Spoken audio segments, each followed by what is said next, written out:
झारखंड के मुख्यमंत्री हेमंत सोरेन ने शुक्रवार को प्रभात तारा मैदान में 1500 पीजीटी शिक्षकों को नियुक्ति पत्र दिया। नियुक्ति पत्र देने के बाद उन्होंने वहां मौजूद भीड़ को संबोधित किया। सोरेन ने कहा कि यह पहला मौका नहीं जब हमने नियुक्ति पत्र दिया है, इससे पहले भी हमने नियुक्ति पत्र का वितरण किया है। हेमंत सोरेन ने कहा कि आज का दिन महत्वपूर्ण है क्योंकि आज शिक्षकों की नियुक्ति हो रही है। हमने अब तक 20,000 से अधिक नियुक्ति पत्र दिए हैं। कुल मिलाकर 60,000 से अधिक नौजवानों को हमने नियुक्ति पत्र दिए। कहा कि हमने सरकार ठीक से संभाला भी नहीं था कि वैश्विक महामारी कोरोना ने हमें जकड़ लिया।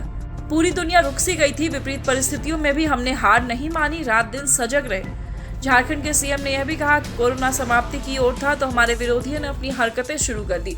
अलग अलग संस्थाओं की मदद से षड्यंत्र रचने लगे। हमें काम करने से रोकने की कोशिश की, लेकिन हम रुके नहीं, चलते रहे और चलते रहे। हमें तो अपनी मंजिल तक पहुंचना था।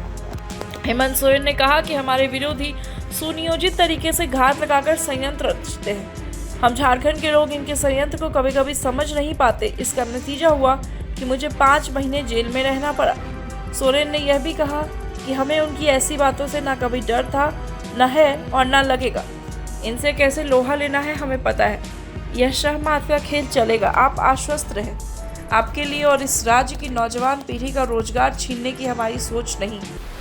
देश में हर चीज़ का निजीकरण हो रहा है। कॉरपोरेट के हाथ में सारी चीज़ें सौंपी जा रही है, इसलिए नौकरियां छिन रही है। खजाने से सबसे ज़्यादा पैसे जिसने लिए उसने सबसे कम रोजगार दिया। मुख्यमंत्री ने यह भी कहा कि केंद्र सरकार की नीतियों की वजह से कई छोटे मोटे मंझले उद्योग कोरोना में बंद हो गए।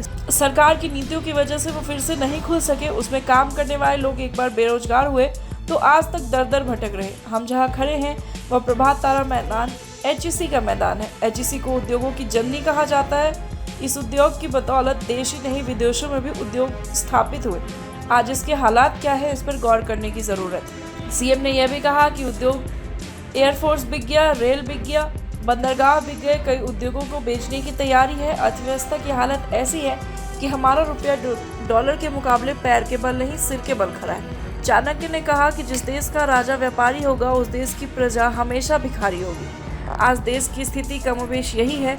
ऐसे ऐसे कानून बन रहे हैं जिनसे आदिवासी, गरीब, दलित सब परेशान हैं। नौजवान सड़क पर आ गए, नौकरी के लिए धरना प्रदर्शन करते हैं, लेकिन इन्हें फर्क नहीं पड़ता।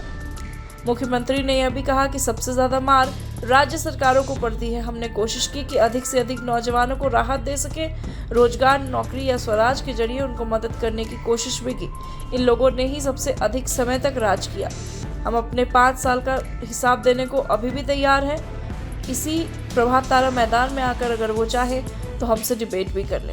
हेमंत सोरेन ने आगे कहा कि पूरे देश से अगर आदिवासी अधिकारियों को ढूंढ कर लाए तो प्रभात तारा मैदान का एक कोना भी नहीं भरेगा। हमारी सरकार ने काफ़ी चिंतन करके शिक्षा के क्षेत्र में काम शुरू किया। हमने स्कूल ऑफ एक्सीलेंस बनाया, आज एक्सीलेंट टीचर दे रहे। हमें आपसे यही उम्मीद है कि आने वाली पीढ़ी को इस तरह तैयार करें कि उनका रिजल्ट काफ़ी एक्सीलेंट हो। बहुत कमियां हैं तो अच्छाइयां भी हैं। प्रभातखबर.com, विश्वास वही, रफ्तार नहीं।